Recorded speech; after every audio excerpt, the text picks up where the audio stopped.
Okay, today's video is going to be on how to train to maintain a good posture, or maybe even to achieve a good posture if you don't have one already. In this video I'm just going to concern the discussion around the good posture with your upper body, as that's where you'll tend to see people who may have a slight hunched back, may have the shoulders rolled further forward. Okay, firstly you need to understand what muscles control your upper body in terms of posture. So these are going to be your erector spinae, which is the muscle basically on your spine. It's going to be your trapezius, mainly the upper trapezius. It's going to be your transverse and rectus abdominis, so that's the six-pack itself, as well as the muscle behind the six-pack in between the rectus abdominis and the erector spinae. That's called the transverse abdominis. And of course the posterior deltoid, which is the rear bit of your shoulder. Now you may see guys who train in the gym, or just people wandering around the street, who might walk with a slight hunch. They might have their shoulders rolled slightly further forward, which is making their chest look smaller than it actually is. This is basically because they have not balanced their chest training with their upper back stroke posterior delt training. This guy that I used to know used to literally train his chest 3 days a week and his back 1 day a week, and he never used to do anything for shoulders.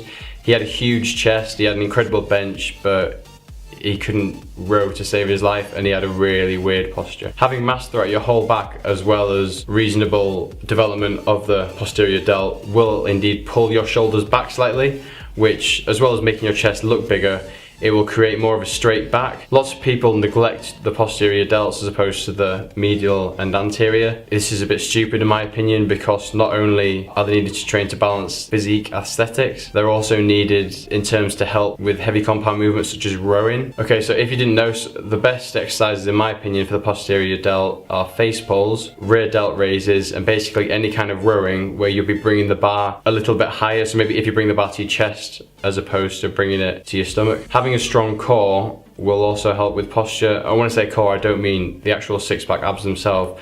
I mean, as I mentioned earlier, the transverse abdominis and erector spinae. Basically, these muscles are there just to hold the whole of your midsection tight and firmly in place. Not having a solid posture could affect you negatively in terms of health and physique goals. So it could affect your digestion, as if you're constantly leaning forward a little bit, it'll squish your intestines and may slow down gastric emptying. It could affect confidence. I myself can speak from this because I was a lot more confident after my posture changed for the better and actually walked straight as opposed to slightly hunched over. And it also can affect big compound lifts such as squats and deadlifts. So basically, to sum up, having a good posture will improve the way that you think about yourself, how others see and think of you, and it will improve your work ethic in the gym, so why not do it?